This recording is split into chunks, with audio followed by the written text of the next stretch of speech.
প্রিয় বন্ধুরা, প্রিয় সাথীরা, দেখতেই পাচ্ছেন আমি সবুজ বনাঞ্চল, সবুজ দৃশ্যগুলো দেখিয়ে থাকি। আজকে নতুন করে দেখালাম গ্রামীণ পথ, গ্রামের পথ। সেই দৃশ্যগুলো দেখানোর জন্যই এখন এই মুহূর্তে ভিডিও করছি। আর ভালো লাগার পরিবেশ আমার চোখের সামনে পড়লেই আমি কিন্তু তুলে ফেলি। আজকেও ব্যতিক্রম নয়, ভিডিও করছি। দেখতেই পাচ্ছেন অসাধারণ গ্রামীণ পথ, হেঁটে হেঁটেই করছি, কারণ এইগুলো ভালো ক্যামেরা দিয়ে উঠালে আরও সুন্দর হয়। দেখতে পাচ্ছেন মেহগনি গাছ, অনেক দামি গাছ চারপাশে লাগিয়ে রাখছে। আর এই গাছগুলো কিন্তু অনেক দামের, অনেক হাট বাজারে বেচা যায়, অনেক দামি। তো এই আশেপাশে দেখতে পাচ্ছেন পাট শাক, বিভিন্ন ধরনের গাছপালা লাগানো আছে পুরো বন জুড়ে। দেখেন এখন ধান কাটা শেষ।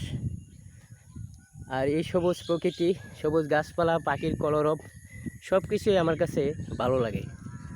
আপনাদের কাছে কেমন লাগে আমি জানি না। এখন পর্যন্ত যারা কমেন্ট করেছেন, উৎসাহ দিয়েছেন, ভালোবাসা রইল, ভালোবাসা থাকবে। এরকম প্রকৃতি, গাছপালা তুলে এবং পাট জাতীয় দৃশ্যগুলো আমি তুলে ধরি, গ্রামীণ দৃশ্যগুলো দেখার মতো পরিবেশ। আর এই পরিবেশগুলো তুলেই আমি সামনে এগিয়ে যেতে চাই আপনাদের ভালোবাসায়। আর ভালোবাসা দিলে ভালোবাসা পাওয়া যায়, এটাই স্বাভাবিক। আপনারা যদি আমাকে ভালো কমেন্ট করেন এই ধরনের ভিডিওগুলোর মধ্যে, অবশ্যই আরও উৎসাহ হয়ে আরও সুন্দর সুন্দর আমি ভিডিও আপনাদের উপহার দিতে পারবো আশা করি।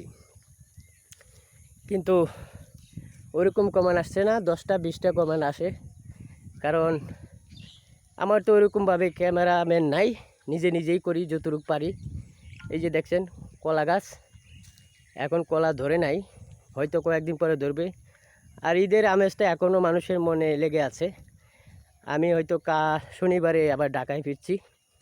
তো ঢাকা ফেরার আগে একটু গ্রামটি ঘুরে আপনাদের দেখাচ্ছি যে দেখুন সবুজ প্রকৃতি, মানে দেখার মতো। আপনাদের না দেখাইলে আপনারা বিশ্বাসই করতেন না। দেখেন অসাধারণ এই দৃশ্যগুলো, আমার কাছে মানে প্রাণ ফিরে পাই এই বাংলাদেশে এই দৃশ্যগুলো উঠাইলে। মাটির রাস্তা, হেঁটে হেঁটে যাচ্ছি গ্রামের ভিতর।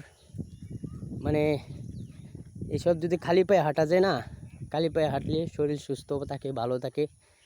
তো অনেক দূর যাচ্ছি, তো ভাবলাম জুতা না পায়ে যদি হাঁটি, যে কোনো পায়ে কিছু বিনতে পারে, ব্যথাও পাইতে পারি। সেই কারণে বেশি কিছু এই জুতাটা খুললাম না, না খুলে জুতা পায়ে দিয়ে হাঁটছি গ্রামের পথ দিয়েই।